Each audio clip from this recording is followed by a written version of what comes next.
إن الحمد لله نحمده ونستعينه ونستغفره ونعوذ بالله من شرور أنفسنا ومن سيئات أعمالنا من يهده الله فلا مضل له ومن يضلل فلا هادي له وأشهد أن لا إله إلا الله وحده لا شريك له وأشهد أن محمدا عبده ورسوله يا أيها الذين آمنوا اتقوا الله حق تقاته ولا تموتن إلا وأنتم مسلمون يا أيها الناس اتقوا ربكم الذي خلقكم من نفس واحدة وخلق منها زوجها وبث منهما رجالا كثيرا ونساء واتقوا الله الذي تساءلون به والأرحام إن الله كان عليكم رقيبا يا أيها الذين آمنوا اتقوا الله وقولوا قولا سديدا يصلح لكم أعمالكم ويغفر لكم ذنوبكم ومن يطع الله ورسوله فقد فاز فوزا عظيما أما بعد فإن خير الحديث كتاب الله وخير الهدي هدي محمد صلى الله عليه وسلم وشر الأمور محدثاتها وكل محدثة بدعة وكل بدعة ضلالة وكل ضلالة في النار أعوذ بالله السميع العليم من الشيطان الرجيم من همزه ونفخه ونفسه أقم الصلاة لدلوك الشمس إلى غسق الليل وقرآن الفجر إن قرآن الفجر كان مشهودا ومن الليل فتهجد به نافلة لك عسى أن يبعثك ربك مقاما محمودا. حضرات، ابھی خطبہ مسنونہ کے بعد سورہ بنی اسرائیل کی 2 آیتیں میں نے آپ کے روبرو تلاوت کی ہیں. ان 2 آیتوں کا ترجمہ کچھ اس طرح ہے کہ اے پیغمبر، آپ نماز قائم کیجئے سورج کے ڈھلنے کے بعد سے رات کے اندھیرے تک، اور فجر کے وقت کا قرآن پڑھنا بھی. یقیناً فجر کے وقت کے قرآن پڑھنے میں فرشتوں کی حاضری ہوتی ہے، اور رات میں تہجد میں بھی قرآن پڑھا کریں جو کہ آپ کے لیے نفل ہے. یقین ہے کہ آپ کا رب مقام محمود پہ آپ کو پہنچائے گا، فائز کرے گا. ان 2 آیتوں میں اللہ تبارک و تعالیٰ نے پیارے نبی صلی اللہ علیہ وسلم کو فرائض اور نوافل دونوں کی پابندی کرنے کی تعلیم دی ہے اور تلقین کی ہے کہ فرض نمازوں کا بھی اہتمام کیجئے، نوافل کا بھی اہتمام کیجئے. مفسرین نے لکھا ہے کہ پہلی آیت نے اگر بغور دیکھا جائے تو 5 نمازوں کی طرف اشارہ ہے. جب اللہ نے یہ کہا کہ لِدُلُوكِ الشَّمْسِ، زوال آفتاب کے بعد نماز پڑھیے، تو دلوک الشمس کی نماز میں ظہر آ گئی اور عصر آ گئی. اور اِلیٰ غسق اللیل جو کہا رات کے اندھیرے تک پڑھیے، تو غسق اللیل رات کے اندھیرے میں مغرب اور عشاء آ گئی. پھر کہا گیا وقرآن الفجر، اور فجر کے وقت کا قرآن پڑھنا بھی، اس میں نماز فجر آ گئی. اسی لیے کہا ان قرآن الفجر کان مشہودا، یقیناً فجر کے وقت کے قرآن پڑھنے میں ملائکہ اور فرشتوں کی حاضری ہوتی ہے. اس لیے کہ جیسے احادیث میں بتایا گیا، ملائکہ کی ایک جماعت فجر میں حاضری دیتی ہے جو عصر تک رہتی ہے، اور عصر میں ایک جماعت حاضر ہوتی ہے جو فجر تک رہتی ہے. اور وہ اللہ تبارک و تعالیٰ کے پاس جاتے ہیں تو اللہ ان سے پوچھتا ہے، حالانکہ اللہ کو معلوم ہے کہ تم میرے بندوں کو کس حال میں چھوڑ آئے. فرشتے کہتے ہیں جب ہم گئے تھے تو وہ نماز پڑھ رہے تھے، اور جب ہم آئے تو وہ نماز پڑھ رہے تھے. نماز کی حالت میں ہم تیرے بندوں کو چھوڑ آئے ہیں. اس طرح پہلی آیت میں گویا 5 وقتہ نمازوں کا حکم پیارے نبی کو دیا گیا، اور اس کے بعد آپ صلی اللہ علیہ وسلم کو دوسری آیت میں تہجد کا حکم دیا گیا، اور کہا گیا کہ وَمِنَ اللَّيْلِ فَتَهَجَّدْ بِهِ نَافِلَةً لَكَ، رات نماز تہجد میں بھی قرآن پڑھا کیجئے جو آپ کے لیے نفل ہے. اور تہجد پڑھیں گے تو ہوگا کیا، انعام کیا ملے گا؟ عَسَىٰ أَن يَبْعَثَكَ رَبُّكَ مَقَامًا مَحْمُودًا، اللہ آپ کو کل روز قیامت مقام محمود پہ سرفراز کرے گا جو کہ مقام شفاعت ہے. حضرات، کتاب و سنت میں ہمیں جن عبادتوں کا حکم ہوا ہے وہ 2 درجے کی عبادتیں ہیں، اور ان دونوں درجوں کی طرف اشارہ ان 2 آیتوں میں موجود ہے۔ ایک وہ عبادتیں جو فرض ہیں کہ جس میں غفلت کرنا موجب گرفت ہے، ہم اللہ کی پکڑ میں آ سکتے ہیں، اور بسا اوقات فرض کی غفلت موجب عذاب بھی بن سکتی ہے کہ فرض میں کوتاہی کرنے والے کو جہنم میں جلنا بھی پڑ سکتا ہے۔ اور ایک عبادت وہ ہے جسے نفل کہا جاتا ہے، جسے 2 حصوں میں بانٹا جاتا ہے نفل کو، سنت مؤکدہ، سنت غیر مؤکدہ، جس کا چھوڑنے والا موجب عذاب، جس کا چھوڑنا موجب عذاب، موجب گرفت نہ صحیح لیکن موجب عتاب تو ہو سکتا ہے، اس کی سرزنش تو ہو سکتی ہے۔ آج میرے خطبے کا موضوع یہی ہے کہ شریعت نے فرائض کی تعلیم تو دی ہے، فرائض کی اہمیت سے ہم واقف ہیں، سنن و نوافل، سنن و نوافل کی بھی شریعت میں بڑی اہمیت ہے، بڑا مقام ہے، بڑا درجہ ہے، اور جا بجا سنن و نوافل کی بڑی تلقین کتاب و سنت میں دی گئی ہے۔ جتنی عبادتیں دیکھیے، ہر عبادت کے ساتھ، ہر عبادت میں فرض کے ساتھ نفل کو جوڑا گیا۔ نمازیں اگر کچھ فرض ہیں تو کئی نمازیں نفل ہیں، روزے اگر کچھ فرض ہیں کئی روزے نفل ہیں، زکوٰۃ اگر فرض ہے، فرض زکوٰۃ کے ساتھ نفل صدقات کی بھی تعلیم دی گئی ہے، حج اگر فرض ہے، فرض حج کے بعد نفل حج کی بھی تلقین کی گئی ہے۔ شریعت میں ہر عبادت میں فرائض کے ساتھ ساتھ اللہ اور اس کے رسول صلی اللہ علیہ وسلم نے سنن و نوافل کی بھی تعلیم دی ہے، اور ایک مومن کی زندگی میں اور مومن کے اخروی انجام کو بنانے میں ان سنن و نوافل کا بڑا کردار ہے۔ سنتوں کا اہتمام، نوافل کا اہتمام، سنتوں کی پابندی، نوافل کی پابندی ہمارے اجر و ثواب کو بہت بڑھاتی ہے، ہمارے گناہوں کو مٹاتی ہے، ہمارے درجات کو بلند کرتی ہے، اور خاص طور پہ پیارے نبی صلی اللہ علیہ وسلم نے جو بندے فرائض کے ساتھ سنتوں کے پابند ہوتے ہیں، نوافل کے پابند ہوتے ہیں، ان کے حق میں بڑی خوشخبریاں سنائی ہیں۔ سنن و نوافل کی پابندی ہمیں اللہ تبارک و تعالیٰ کی محبت کا حقدار بناتی ہے۔ نوافل کا پابند بندہ، سنتوں کا پابند بندہ اللہ تبارک و تعالیٰ کا پیارا بندہ ہوتا ہے، اللہ کے نزدیک محبوب بندہ ہوتا ہے۔ اللہ کو اپنے ان بندوں سے بڑا پیار اور بڑی محبت ہوتی ہے جو ہر عبادت میں فرائض کے ساتھ ساتھ سنتوں کا اور نوافل کا اہتمام کرتے ہو۔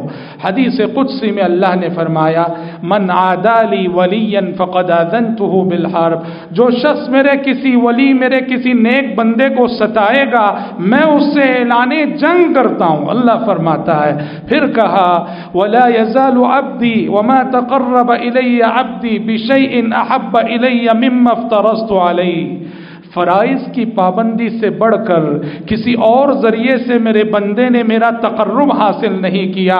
فرائض کی پابندی میرے بندے کو مجھ سے بہت قریب کر دیتی ہے۔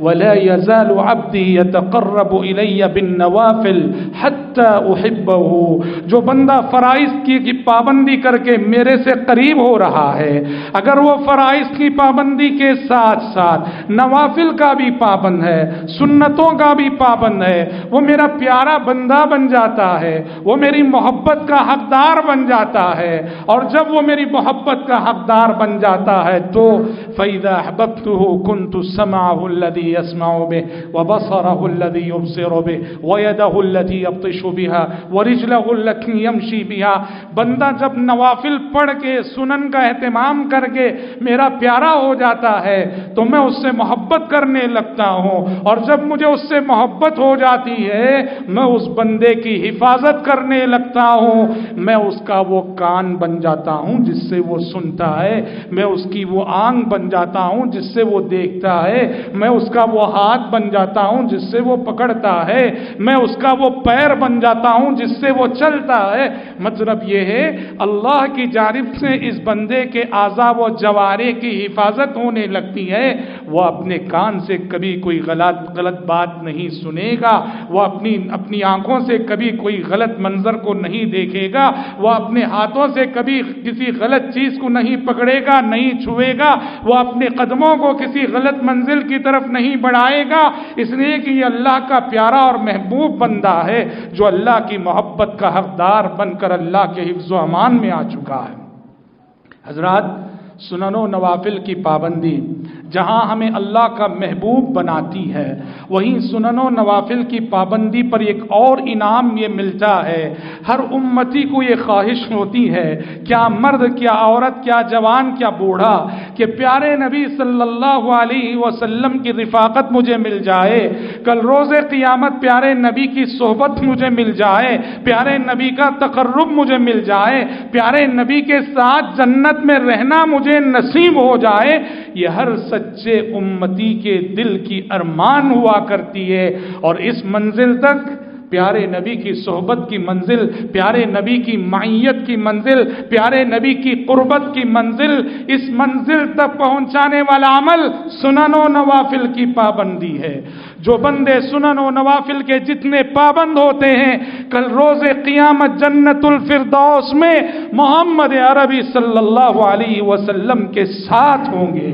صحابی رسول ربیعہ بن کعب الاسلمی رضی اللہ عنہ کہتے ہیں، میں اہل صفہ میں سے تھے، غریب صحابی تھے، اور غریبوں کو پیارے نبی اپنے دل کے قریب بہت رکھتے تھے۔ حضرت ربیعہ بن کعب الاسلمی رضی اللہ عنہ کہتے ہیں، میں پیارے نبی کے ساتھ سویا کرتا تھا بسا اوقات، آپ کی رات کی خدمت کے لیے، رات میں آپ کے وضو کا پانی، طہارت کا پانی، آپ کی مسواک کا نظم و نسق اور بندوبست کرنے کے لیے۔ کہتے ہیں کہ ایک رات پیارے نبی میری خدمت سے خوش ہو کر، میرے جذبہ خدمت سے متاثر ہو کر، پیارے نبی نے ایک رات مجھ سے کہا، ربیعہ سل، ربیعہ جو مانگنا ہے مانگو، جو مانگنا ہے مانگو، میں رب سے سفارش کروں گا وہ چیز تمہیں مل جائے گی، مانگو جو مانگنا ہے۔ گویا ان کی خدمت کا صلہ پیارے نبی دینا چاہ رہے تھے، کہا جو مانگنا ہے مانگو۔ صحابی دنیا مانگ سکتے تھے، صحابی کے آگے سارے آپشن کھلے تھے، پر صحابی نے کیا مانگا؟ غریب صحابی نے دنیا نہیں مانگی، صحابی نے کہا، اے اللہ کے نبی، اسألک مرافقتک فی الجنہ، مجھے جس طرح دنیا میں آپ کا ساتھ نصیب ہے، آخرت میں بھی آپ کا ساتھ چاہیے۔ بس آخرت میں بھی میں آپ کے ساتھ رہنا چاہتا ہوں، آپ سے دور نہیں ہونا چاہتا، آپ سے جدا نہیں ہونا چاہتا۔ پیارے نبی نے کہا، ٹھیک ہے، تمہاری یہ مراد مل کے رہے گی، لیکن تم بھی ذرا میری مدد کرنا، اللہ کے پاس میں تمہیں یہ مقام دلا سکوں، تمہاری بھی مدد کی ضرورت ہے۔ اور تم کیسے مدد کرو گے؟ اعنی علی نفسک بکثرۃ السجود، اعنی علی نفسک بکثرۃ السجود۔ ربیعہ، جنت میں میری معیت، میری صحبت، میرا ساتھ چاہیے، میں رب سے مانگ کر دلاؤں گا، لیکن تم بھی ذرا میری مدد کرو کثرت سجود کے ذریعے، زیادہ سے زیادہ سجدے کر کے۔ کیا مطلب؟ زیادہ سجدوں سے مراد زیادہ نوافل پڑھ کے۔ مطلب یہ ہوا کہ جو بندے، جو امتی زیادہ سے زیادہ نوافل پڑھتے ہیں، تو یہ نفل عبادتیں جہاں اسے اللہ کی محبت کا حقدار بناتی ہیں، وہیں جنت الفردوس میں پیارے نبی کی صحبت، رفاقت بھی ایسے بندے کو نصیب ہوتی ہے۔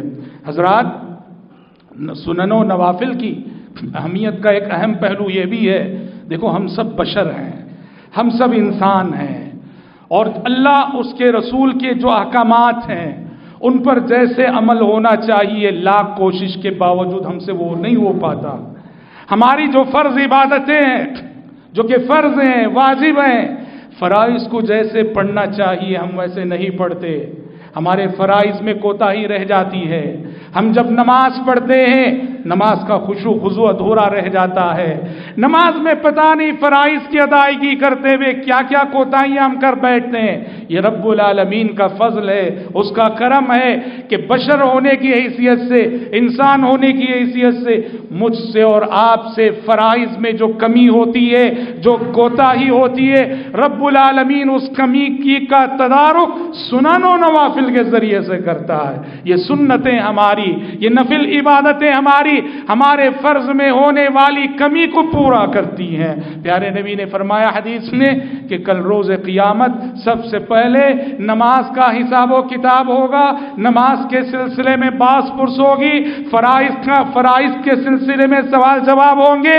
اگر فرائض کے سلسلے میں کمیاں ہوں گی، کوتاہیاں ہوگی، اللہ ملائکہ اور فرشتوں سے کہے گا انظروا هل لعبدی من تطوع، انظروا هل لعبدی من تطوع، اے میرے فرشتوں دیکھو میرے بندے کے نامہ اعمال میں سنتیں ہیں کیا، نفل عبادتیں ہیں کیا؟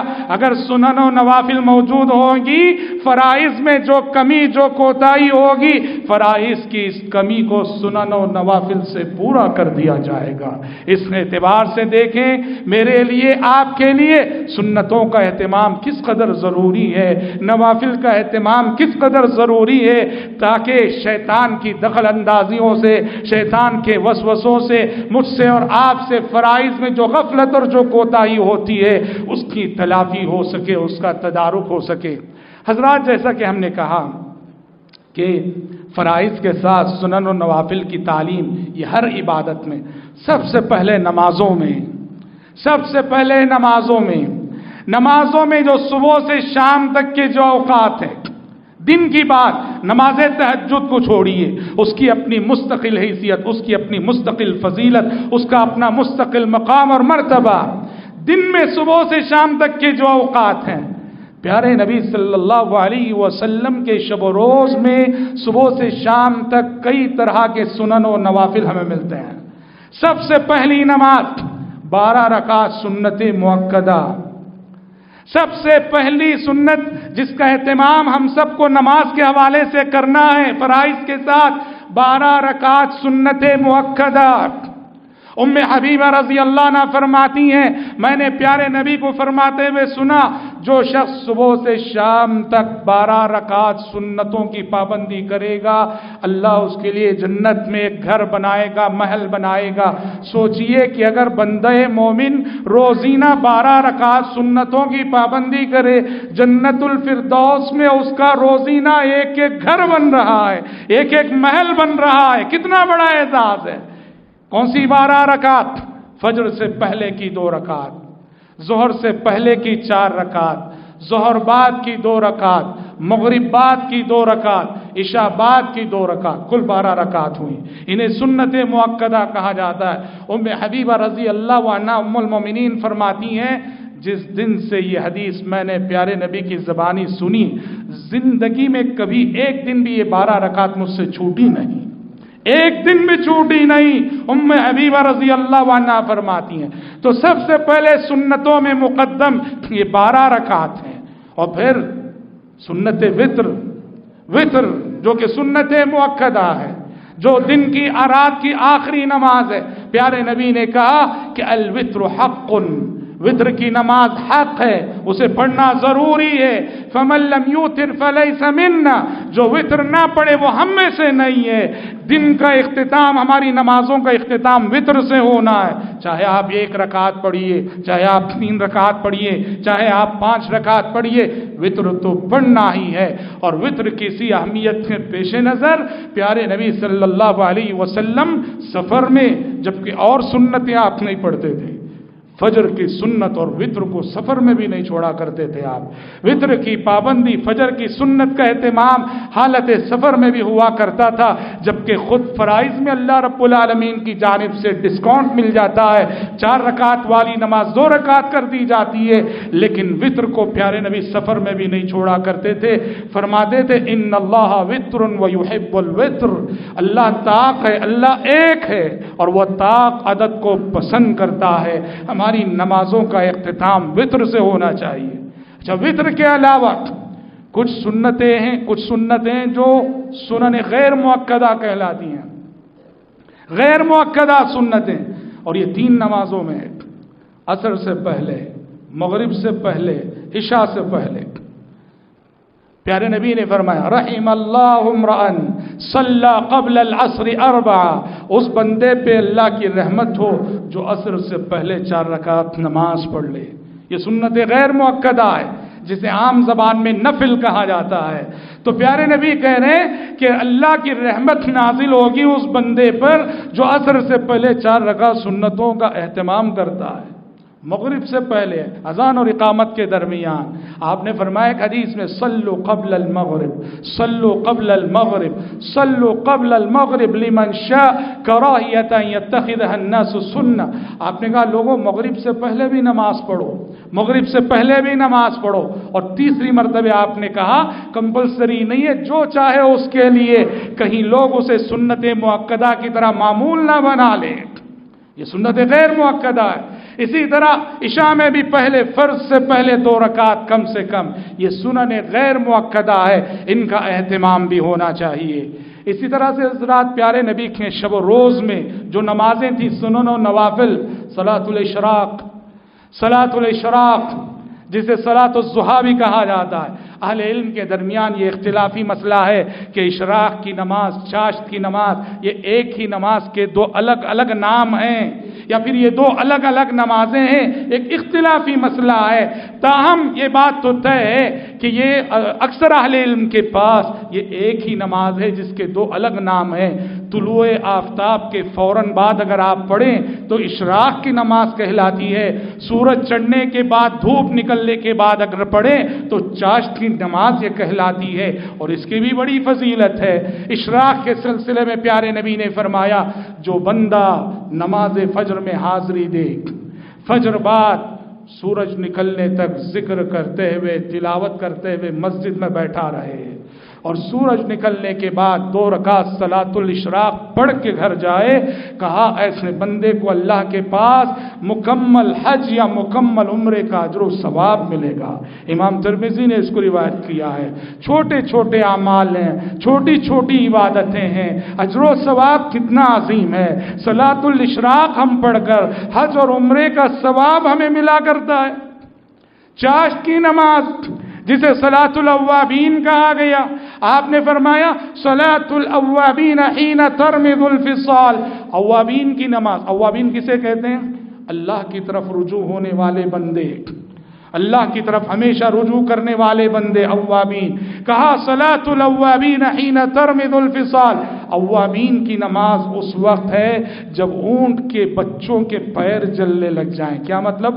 سورج چڑھ جائے، دھوپ نکل جائے اور ریت گرم ہو جائے، اور ریت گرم ہونے کی وجہ سے اونٹ کا بچہ جب قدم رکھتا ہے تو اس کے پیر جلنے لگتے ہیں۔ تو آپ نے فرمایا اوابین کی نماز اس وقت جب اونٹ کے بچے کے پیر جلنے لگ جائیں۔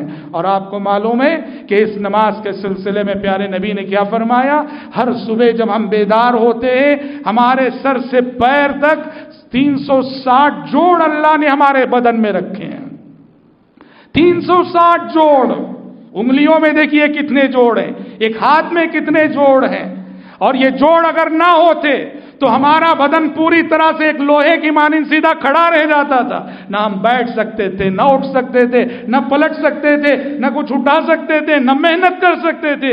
رب العزت نے ہمارے بدن میں جو 360 جوڑ رکھے ہیں، یہ اس کا بہت بڑا انعام ہے۔ پیارے نبی کہتے ہیں ہر صبح جب ہم جاگتے ہیں، ہر صبح یہ 360 جوڑ کے بدلے ہم پہ 360 صدقے واجب ہوتے ہیں۔ اب کون ادا کرتا یہ صدقے، کون نہیں، یہ اللہ ہی جانے۔ ہر صبح جب ہم جاگتے ہیں 360 جوڑ کے بدلے 360 صدقے واجب ہوتے ہیں۔ اور اگر کسی ایک عمل کے ذریعے آپ یہ 360 صدقے ادا کرنا چاہتے ہیں، کسی ایک عمل کے ذریعے، آپ نے کہا صلاۃ الضحیٰ کی 2 رکعت نماز، صلاۃ الضحیٰ کی 2 رکعت، چاشت کی 2 رکعت نماز پڑھ لو، ان 2 رکعتوں سے یہ 360 صدقے پورے کے پورے ادا ہو جائیں گے۔ عمل کتنا چھوٹا، اور دیکھو رب العالمین کی نوازشیں کتنی بڑی ہیں۔ اسی طرح سے حضرات دن اور رات میں جن سنتوں کی، نوافل کی تعلیم دی گئی ہے، اس میں سے ایک تحیۃ الوضو بھی ہے۔ جب بھی ہم وضو کریں، جب بھی وضو کریں 2 رکعت نماز پڑھ لینا چاہیے۔ آپ گھر میں وضو کر رہے ہیں، دکان میں وضو کر رہے ہیں، بازار میں وضو کر رہے ہیں، کہیں وقت نکال کے جگہ نکال کے 2 رکعت نماز پڑھ لے۔ بلال حبشی رضی اللہ عنہ سے پیارے نبی نے پوچھا، بلال بتاؤ آخر وہ تمہارا کون سا عمل ہے، وہ تمہاری کون سی نیکی ہے جس نے تمہیں اس فضیلت کا مستحق بنایا کہ جب جنت الفردوس میں داخل ہوا اپنے آگے تمہارے قدموں کی چاپ میں نے سنی معراج کی رات؟ کون سا عمل ہے؟ بلال حبشی رضی اللہ عنہ نے کہا، اے اللہ کے نبی شاید وہ یہ عمل ہو، میں جب بھی وضو کرتا ہوں وضو کے فوراً بعد 2 رکعت نفل پڑھ لیتا ہوں۔ پیارے نبی نے تصدیق کی کہ یہی عمل ہے جس نے تمہیں اس فضیلت کا مستحق بنایا، تحیۃ الوضو۔ اسی طرح سے دن اور رات کی نمازوں میں تحیۃ المسجد، کسی بھی مسجد میں ہم جائیں، مسجد کا حق ہے، مسجد کی تعظیم کا تقاضا ہے، مسجد کے احترام کا تقاضا ہے، ہم کسی بھی غرض سے جائیں کہ مسجد میں بیٹھنے سے پہلے 2 رکعت نماز پڑھیں، مسجد میں بیٹھنے سے پہلے، حتیٰ کہ اہل علم میں یہاں تک کا ہے جو ممنوع اوقات ہیں، فجر بعد سورج نکلنے تک کوئی نماز نہیں، عصر بعد سورج ڈوبنے تک کوئی نماز نہیں، لیکن تحیۃ المسجد کی اہمیت کے پیش نظر اکثر اہل علم کا موقف یہ ہے کہ ان اوقات میں بھی تحیۃ المسجد پڑھی جائے گی۔ اگر آپ عصر بعد کسی مسجد میں داخل ہوتے ہیں بیٹھنے سے پہلے 2 رکعت پڑھنا چاہیے، فجر بعد کسی مسجد میں داخل ہوتے ہیں بیٹھنے سے پہلے 2 رکعت نماز پڑھنا چاہیے۔ مسجد شعائر اللہ میں سے آپ جب تحیۃ المسجد پڑھتے ہیں تو آپ اس بات کا عملی ثبوت دیتے ہیں اللہ تعالیٰ کے شاعر کا ادب اور احترام میرے دل میں موجود ہے۔ البتہ ایک بات یاد رکھیے، اگر آپ نے مسجد میں وضو کیا آپ پہلے تحیۃ الوضو پڑھے پھر تحیۃ المسجد پڑھے، نہیں، دونوں عبادتیں یہاں جمع ہو جائیں گی۔ وضو آپ نے مسجد میں کیا ہے، اب آپ جب 2 رکعت نماز پڑھیں گے یہاں بیک وقت تحیۃ الوضو کی بھی نیت کریں گے، تحیۃ المسجد کی بھی نیت کریں گے۔ یہ 2 رکعت آپ کی تحیۃ الوضو بھی تحیۃ المسجد بھی۔ ہاں گھر میں آپ نے وضو کیا وہاں تحیۃ الوضو پڑھیے، آپ نے مارکیٹ میں وضو کیا وہاں تحیۃ الوضو پڑھیے۔ اسی طرح سے ایک مسئلہ یہ بھی یاد رکھیے، تحیۃ المسجد یہ کس وقت پڑھنے کی نماز ہے؟ ایک شخص ظہر میں آتا ہے مسجد کو، آگے پہلے وہ تحیۃ الوضو پڑھتا ہے، تحیۃ المسجد پڑھتا ہے، پھر سنت پڑھتا ہے، غلط ہے۔ جس وقت پہلے سے کوئی سنت موجود ہے آپ ڈائریکٹ وہ سنت پڑھیں گے اور تحیۃ المسجد خود بخود اس میں شامل ہو جائے گی، وہ سنت بھی ہے وہ تحیۃ المسجد بھی ہے۔ آپ ظہر میں آتے ہیں مسجد، ظہر میں سنت ہے، سیدھے سنت پڑھیے، وہ سنت بھی ہے وہ تحیۃ المسجد بھی ہے۔ پہلے سنت پڑھ کے تحیۃ المسجد نہیں پڑھنا ہے۔ ہاں تحیۃ المسجد کی اوقات کے لیے صبح 11 بجے آپ مسجد میں آئے، کوئی نماز نہیں، تحیۃ المسجد پڑھیے آپ۔ دوپہر 3 بجے آپ مسجد آئے، کوئی نماز نہیں ہوتی اس وقت، لہذا مسجد میں بیٹھنے سے پہلے نماز پڑھیے۔ جس وقت پہلے سے کوئی نماز کا شریعت میں حکم ہے وہاں الگ سے تحیۃ المسجد نہیں پڑھی جائے گی۔ حضرات سنن و نوافل کے حوالے سے پیارے نبی صلی اللہ علیہ وسلم کی ایک تعلیم یہ بھی ہے کہ جس طرح فرض اگر چھوٹ جاتی ہے تو اس کی قضا واجب ہے، سنتیں بھی اگر چھوٹ جائیں اس کی قضا کر لینا بہتر ہے، واجب تو نہیں مگر بہتر ہے۔ بے شمار ثبوت ہیں۔ فجر بعد پیارے نبی نے ایک صحابی کو دیکھا 2 رکعت نماز پڑھ رہے ہیں، آپ نے کہا کہ کیا فجر دوسری مرتبہ پڑھ رہے ہو کیا؟ صحابی نے کہا نہیں اللہ کے نبی، فجر سے پہلے کی سنتیں نہیں پڑھا تھا وہ ادا کر رہا ہوں۔ خاموش رہ گئے پیارے نبی۔ تو صحابی نے فجر سے پہلے کی چھوٹی ہوئی سنت فجر بعد ادا کی۔